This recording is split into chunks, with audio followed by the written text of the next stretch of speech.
Assalamualaikum warahmatullahi wabarakatuh. Baik Anda semuanya, alhamdulillah kita masih diberikan kesehatan ya. Kali ini Pak Wat akan menjelaskan tentang ciri-ciri makhluk hidup. Nah, kemarin kalian sudah belajar ya. Di materi yang bab yang kedua ini kita akan mempelajari tentang klasifikasi makhluk hidup. Nah, sebelum kita mempelajari bagaimana sih cara mengklasifikasikan atau mengkelompokkan makhluk hidup, kita harus tahu dulu bagaimana sih ciri-ciri makhluk itu bisa dikatakan makhluk hidup. Nah, biar kita bisa tahu ini makhluk hidup atau tidak ya, bukan makhluk jadi-jadian, kita akan mempelajari ciri-ciri makhluk hidup. Yang pertama adalah bergerak ya. Jadi seperti itu ya. Suatu makhluk hidup kalau dia bergerak ya, seperti ini ya, tapi kan tidak bergerak seperti ini ya.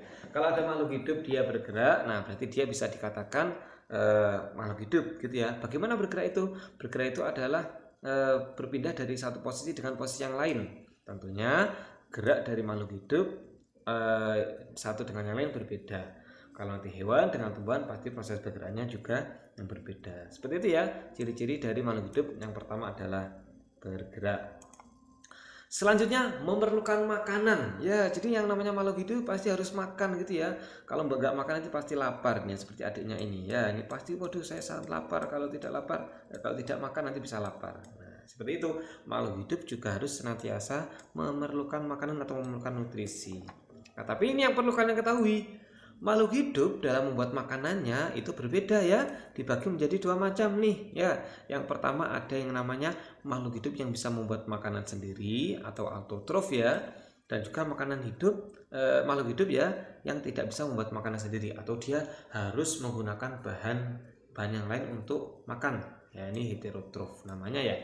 Jadi kita makhluk hidup, hewan, manusia itu masuk yang heterotrof karena tidak bisa membuat makanan sendiri. Lalu contoh autotrof apa ini ya? Tumbuhan dengan cara fotosintesis ya.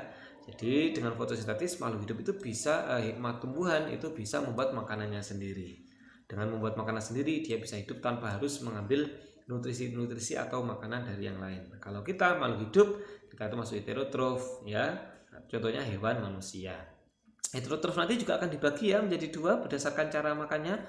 Kalau dia makan dari benda yang masih hidup terus dimakan itu namanya adalah ada parasit ya. Nanti kalau yang hewan atau kita itu seperti manusia ini namanya adalah saprofit gitu ya.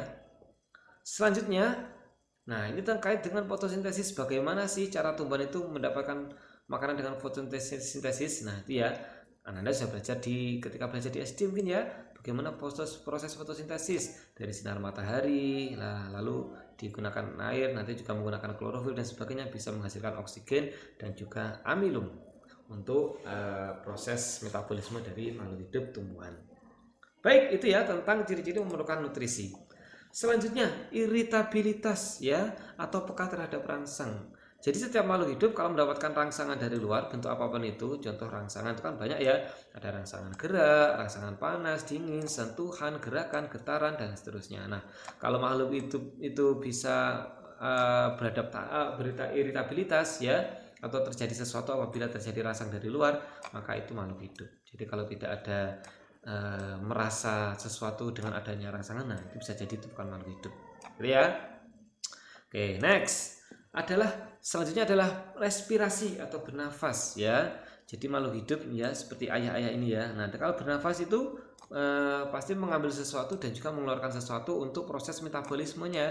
Ada yang diambil, ada yang dikeluarkan ya. Akan beda antara manusia dengan tumbuhan ya. Kalau manusia mengambilnya CO2, mengeluarkannya O2 gitu ya.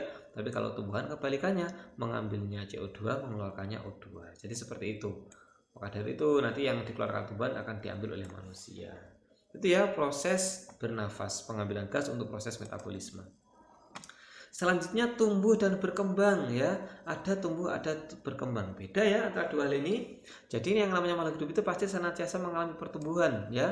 Kalau pertumbuhan seperti ini, penambahan berat masa panjang yang bersifat irreversibel atau tidak bisa kembali ke semula. Jadi kalau sudah berkembang ya, kalau sudah tumbuh seperti ini tambah besar tidak bisa kembali lagi ke tambah kecil gitu ya. Jadi akan senantiasa tambah besar. Itu namanya irreversible. Itu namanya tumbuh ya, penambahan massa, tambah berat, tambah tinggi dan seterusnya. Tapi kalau berkembang itu adalah proses menuju kedewasaan gitu ya, atau proses perkembangan tumbuhan yang bersifatnya tidak selalu statis, dia selalu tergantung tingkat kedewasaannya masing-masing atau tingkat perkembangannya masing-masing. Kalau seperti tumbuhan ini ya seperti tandanya ini ada bunga. Kalau tumbuh ini semakin tumbuh besar gitu ya, bagian tumbuhnya daunnya semakin banyak, semakin besar batangnya dan seterusnya. Tapi kalau ini ya, kalau ada bunga itu tandanya tumbuhan itu sudah berkembang. Karena itu tidak selalu berkembang bunganya semakin lama semakin banyak atau semakin besar, tidak ya. Kalau bunga ini adalah tanda perkembangan. Kalau manusia bagaimana? Ya kedewasaan.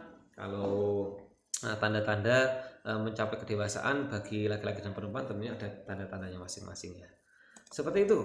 Nah, kalau ada manusia seperti ini ya, ini pertumbuhan semakin lama semakin besar, ini ya semakin tua, ini penambahan massa dan seterusnya.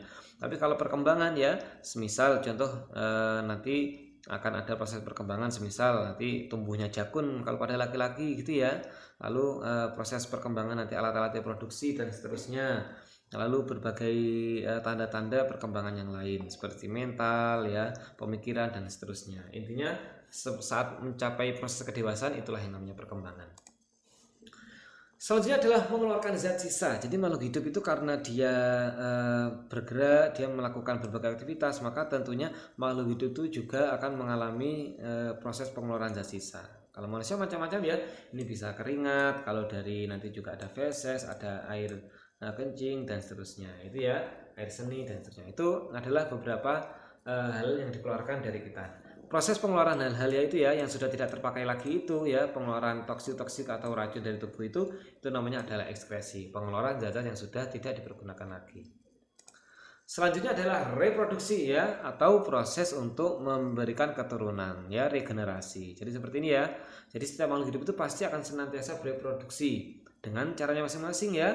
Bisa nanti membelah diri kalau makhluk hidup yang sel yang tunggal ya, atau nanti kalau makhluk hidup yang besar ya itu bisa dengan berbagai cara, baik itu vegetatif maupun generatif ya.